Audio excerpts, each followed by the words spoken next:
The achievement gap problem well documented, the solutions long debated. News 3's Theo Keith has more on today's visit with a guy who knows urban school districts very well. Theo. Well, that man, Andy, is Paul Vallas, now the head of the Bridgeport, Connecticut district. He led schools in a post-Katrina New Orleans and the city of Chicago. Some disagreed with the charter school philosophy Vallas has advocated, calling it anti-union. Others say Madison needs to hear from an outsider like him.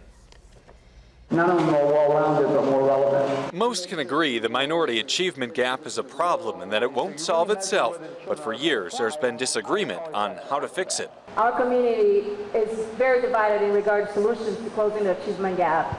Once we agree what the problem is, then let's see if we can reach a consensus. Saturday, about 100 people looked to Paul Vallas for suggestions. Frustration was high among parents like Jacqueline Hunt.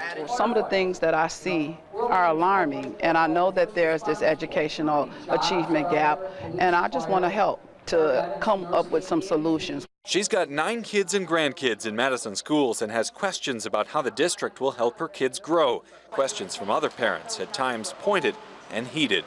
They want perfection, and the achievement gap is that one big hurdle that they are struggling to get over. Speaking afterward, Vallas called Superintendent Dan Nerad a good leader and said at some point it's time to move forward on Nerad's achievement gap plans. This is a community that cares, and sometimes when people care strong enough and they have different viewpoints, they have a tendency to kind of like, shout at each other. Parents like Jacqueline Hunt say as their leaders talk, the gap is growing. My kids want to see teachers who look like them and who they feel that they can relate to. I have to be optimistic. I have to believe. I just have to believe.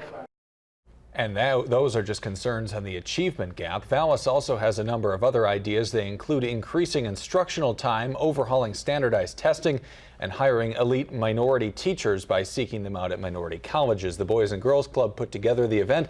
A number of school board members were there, as was outgoing Superintendent Dan Nerad. Not one answer for this complex problem, for sure. Right. Yeah, Theo Keith reporting. Theo, thank you.